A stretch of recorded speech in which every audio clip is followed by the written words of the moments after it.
जय हिंद दोस्तों, हम उम्मीद कर सकते हैं कि वन पेंशन की विसंगतियां दूर होंगी। क्या हम उम्मीद कर सकते हैं कि मिलिट्री सर्विस पेपर सरकार कुछ हमारा साथ देगी? क्यों कि यानी 25,000 ऐसे मामले लंबित हैं, यानी 25,000 जवानों के ऐसे केस हैं जिनके लाखों रुपए जवानों को मिले हैं और ये जवान जद्दोजहद करके, वकील करके, ढूंढ करके, फीस दे के एएफटी में, कोर्ट में या हाई कोर्ट में केस लड़के अपने केस जीते हैं, चाहे उनकी डिसेबिलिटी पेंशन हो या पेंशन में विसंगति हो।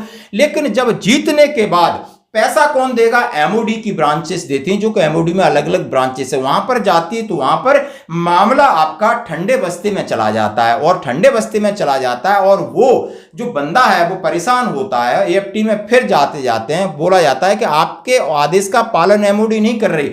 तो अभी ऐसे 25,000 केस हैं और अभी इस मिनिस्ट्री ऑफ डिफेंस में जो फाइनेंशियल ब्रांच है उसके सेक्रेटरी को तलब किया एएफटी ने, कहा बोला आप जवाब दीजिए, 25,000 मामले हमने दिए हैं, इनको इंप्लीमेंट क्यों नहीं करते? अब बड़ी समस्या जरा बात करते हैं। यह देखते हुए कि 25,000 से अधिक मामले लंबित हैं, सशस्त्र बल एएफटी न्यायिक आदेशों का पालन न करने के लिए रक्षा सचिव और सेना मुख्यालय तथा रक्षा लेखा विभाग के अन्य वरिष्ठ अधिकारियों को अवमानना का नोटिस जारी किया है। यानी कंटेम्प्ट ऑफ कोर्ट, अवमानना का नोटिस जारी कर रहे हैं। जहां पर पैसे की बात आती वहां पर ये लोग सैनिकों के साथ शायद उतना आगे कदम नहीं बढ़ा रहे जितना सेना की बाकी चीजों के ऊपर बढ़ा रहे हैं। एएफटी ने रक्षा सचिव और सेना प्रमुख को इस बात से भी अवगत कराने की मांग की कि अधिकारी न्यायाधिकरण के समक्ष मामलों में किस तरह निपट रहे हैं, जिसके परिणाम स्वरूप लंबित मामलों की संख्या बहुत अधिक बढ़ रही है और आप उनको क्रियान्वयन यानी इंप्लीमेंट नहीं कर रहे हो। अक्टूबर 2024 में सुनवाई के लिए विभाग ने न्यायाधिकरण को सूचित करके कहा था कि उच्च न्यायालय के समक्ष मामले लंबित हैं और इनका निदान होना चाहिए। यानी एएफटी भी असमंजस में कि हम केस लड़ते हैं, समय बर्बाद करते हैं, लोगों का पैसा बर्बाद होता है और इनके पक्ष में न्याय जाता है और ये चुपचाप बैठ जाते हैं, ये इंप्लीमेंट नहीं करते। इस वालों ने 500 करोड़ का खेल खेला था। साथियों, सरकार में आने के बाद हमने ओआरओपी लागू किया। इतना ही नहीं, कुछ दिन पहले ही हमने ओआरओपी का तीसरा रिवीजन भी कर दिया है। अब ऐसे में हम चाहते हैं कि वन पेंशन की बहुत बड़ी अब विसंगति नहीं है। आप ओआरओपी 3 में देखिए तो बहुत ज्यादा विसंगति, लेकिन कुछ ऐसी विसंगति हैं शायद वो ऊपर सेक्रेटरी लेवल को न पता हो, नीचे कुछ पॉलिसी की वजह से या कुछ नीचे ऑपरेटरों की वजह से हुई है। और अब मैं बात करूं मिलिट्री सर्विस पे को लेकर के, कितनी लंबी लड़ाई 2018 से चल रही है, उससे पहले भी 2016 से शुरू होती थी और जिसमें बिपिन रावत साहब ने बड़ी पहल की थी, लेकिन सरकार का जो वित्त मंत्रालय उसने हाथ खड़े कर दिए थे। मामला फिर दिल्ली हाई कोर्ट में गया और दिल्ली हाई कोर्ट का मामला आपने देखा होगा कि 8 साल की कसम 7-8 साल की लंबी लड़ाई लगी, कई वकील किए गए, काफी पैसा खर्च हुआ, हमारी उम्मीदें, हमारी भावनाओं को आहत पहुंचाया गया, लेकिन दिल्ली हाई कोर्ट से मामला डिस्पोज ऑफ कर दिया, यानी खारिज कर दिया। केसेस में क्या क्या हुआ मैं आपको थोड़ा बता दूं, क्योंकि कल हमें एक झटका लगा था कोर्ट की तरफ से। एमएसपी केस हम लोग पिछले 6-7 महीने से लड़ रहे थे, काफ़ी मेहनत किया हुआ था, सारे जो भी फैक्चुअल एविडेंसेस है हमने गवर्नमेंट से लेकर लगाई हुई थी। हमें पूरा भरोसा था कि कोर्ट इसको इग्नोर नहीं करेगी। नहीं, कल नई बेंच थी, नई बेंच के सामने केस आया और 1 घंटे में ही केस डिस्पोज हो गया। जज साहब ये सलाह दे रहे हैं कि आप अप्रोच एमओडी में करिए, यानी उनसे गुजारिश करिए, उनसे रिक्वेस्ट करिए। अब मामला माना कि अब मामला कब, कहां, कैसे, यानी माननीय सुप्रीम कोर्ट में जाता है तो सुप्रीम कोर्ट इसके पक्ष में क्या निर्णय देगा। और इसी तरीके से मैं बात एमएसपी के साथ साथ बातें कर रहा हूं आपके लंबित मामले, बातें कर रहा हूं कि आप किसी भी केस को लेके जाते हो, बातें कर रहा हूं कि आपका कम्यूटेशन रजिस्ट्रेशन का मामला। इसलिए अब सैनिक मामला एएफटी में जाने से डर रहे हैं। क्यों न डरे? क्यों? एएफटी में यदि वो जीत भी जाते हैं तब भी उन्हें कुछ नहीं मिलता, उनके तो 25-50 हजार खर्च हो ही जाते हैं।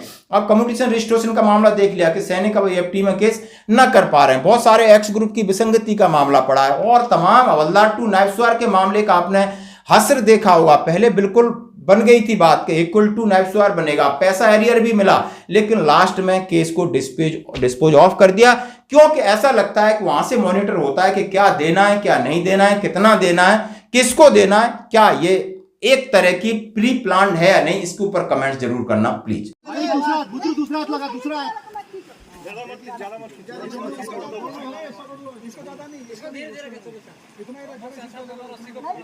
खींचो ही मत इसको मत खींचो अजीत मत खींच अजीत कुछ नहीं होगा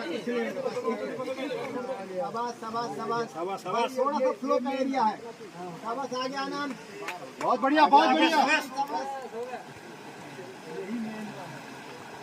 थोड़ा सा है चलो मेन बीच में आ गए, चलो। पैर खींच रहा है।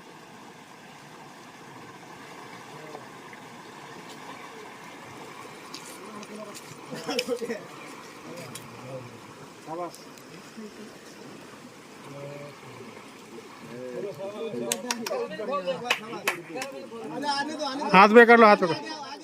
तुम लोग भी पीछे आते रहो सारे। लक्ष्मण तुम इतना फिट है नहीं, क्रिएटिव का नाम अलग है, क्रिएटिव होना अलग है। इधर आ जाओ पीछे। आनंद आ जा। खोल देना की चड्डी निकालो यार, उधर रस्सी खोल दो। लालचंद का लालचंद। साथियों, कांग्रेस ने किसानों के साथ ही हमेशा देश की रक्षा करने वाले वीर जवानों को भी धोखा दिया है। ये भाजपा सरकार ही है जिसने पूर्व सैनिकों के लिए 1 रैंक 1 पेंशन लागू की। इससे हरियाणा के 1.5 लाख पूर्व सैनिकों को 10,000 करोड़ रुपए से ज्यादा की मदद मिली है अकेले हरियाणा में। जबकि कांग्रेस ने तो पूर्व सैनिकों को भी अनेक दशकों तक इसके लिए लटकाए रखा था। और जब मुद्दा बड़ा हो गया तो बजट में सिर्फ 500 करोड़ रुपए रखे ताकि पूर्व सैनिकों की आंखों में धूल झोंक सके। साथियों, मुझे बराबर याद है 15 सितंबर 2013 को भारतीय जनता पार्टी ने मुझे प्रधानमंत्री पद के उम्मीदवार के रूप में घोषित किया था और मेरा पहला सार्वजनिक कार्यक्रम 15 सितंबर को रेवाड़ी में हुआ था। पूर्व सैनिकों का कार्यक्रम हुआ था और मैंने पूर्व सैनिकों के सामने मंच से सामने सर झुकाकर कहा था कि मैं आपकी तपस्या को कभी बेकार नहीं जाने दूंगा। मैं वो आरोपी लागू करूंगा। कांग्रेस वालों ने 500 करोड़ का खेल खेला था। साथियों, सरकार में आने के बाद हमने वो आरोपी लागू किया। इतना ही नहीं, कुछ दिन पहले ही हमने OROP का 3रा रिवीजन भी कर दिया है और इस अक्टूबर से मेरे पूर्व फौजी भाइयों को इसका भी लाभ मिलने लग जाएगा। था कि कोर्ट इसको इग्नोर नहीं करेगी। नहीं, कल नई बेंच थी, नई बेंच के सामने केस आया और 1 घंटे में ही केस डिस्पोज हो गया। जिस जज महोदय ने डिस्पोज किया पहले वो सरकारी वकील थे और मुझे ऐसे लगा कि शायद वो मन बना के आए हुए थे कि आज केस को डिस्पोज कर देना है। हमारी सीरियल नंबर 8 पे थी कोर्ट नंबर 4 में। 7 तक जब सुनवाई हुई तो जज महोदय ने 2 मिनट का ब्रेक लिया। ब्रेक लेने के बाद आए और बात शुरू हुई। हमारे वकील सीनियर एडवोकेट निदेश गुप्ता ने मेरिट पे बहस शुरू की और मेरिट था सारा कुछ का, जिसको जज महोदय ने माना भी, एग्री भी किया। अपने जो कमेंट्स पास कर रहे थे उसमें कह भी रहे थे। हमारी बहस के दौरान जो भी फैक्ट थे, मटेरियल फैक्ट थे, फैक्चुअल फैक्ट थे, सब रखे गए। पे कमीशन की रिपोर्ट पढ़ी गई, 7P कमीशन की रिपोर्ट पढ़ी गई। हमने एडिशनल एफिडेविट RTI लगा के मांगा था, उसको भी दिखाया गया, पढ़ा गया, बोला गया। जज महोदय ने भी कहा कि हाँ हमने देखा है, हमने पढ़ा, आई नो। तो ऐसे लगा जब हमारी बहस शुरू हुई तो दोनों जज एक pin drop silence, high court में पिन ड्रॉप साइलेंस हो गया। हमें लगा कि अब निर्णय हमारे पक्ष में हो जाएगा, क्योंकि कोई फैक्ट को नज़रअंदाज नहीं कर रहे हैं, कोई सवाल जवाब नहीं कर रहे हैं, कोई क्रॉस क्वेश्चन नहीं कर रहे हैं, सब हमने रख दिया है, उसको एग्री भी कर रहे हैं।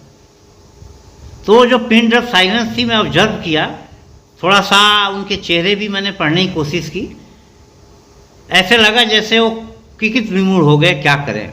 तो उसको काटने के बजाय इन्होंने कहा कि पे कमीशन की रिपोर्ट का रिव्यू करने की संभावना कोर्ट के पास न के बराबर है, और एक कोई आदेश की कॉपी इन्होंने हाई कोर्ट सुप्रीम कोर्ट के आदेश की कॉपी लगाई। दूसरा कहा उन्होंने कि न्याय घरवाल के केसेस में, ये सिमिलर केसेस में हाई कोर्ट हरियाणा चंडीगढ़ ने पहले डिसीजन दे दिया है और केस को खारिज कर दिया है, इसलिए इस केस को भी खारिज कर दिया जाए। हमारे वकील ने फिर दोबारा कहा कि नहीं, सुप्रीम कोर्ट का ये भी रूलिंग है कि अगर वायलेशन है, अगर डिस्क्रिमिनेशन है तो कोर्ट इंटरवीन कर सकती है। वो कागज भी कोर्ट के सामने रखा। खैर बहस हुई, बहस होने के बाद जो कोर्ट ने निर्णय दिया वो मेरिट पे नहीं दिया, और निर्णय ये दिया कि rarest of the rare cases में पे कमीशन की रिपोर्ट का रिपोर्ट में हम इंटरवीन कर सकते हैं। और दूसरा दिया कि Punjab and Haryana court, high court ने सिमिलरली इसमें डिस्पोज कर दिया है पहले, और वही कोर्ट जो हरियाणा का आदेश है, हाई कोर्ट हरियाणा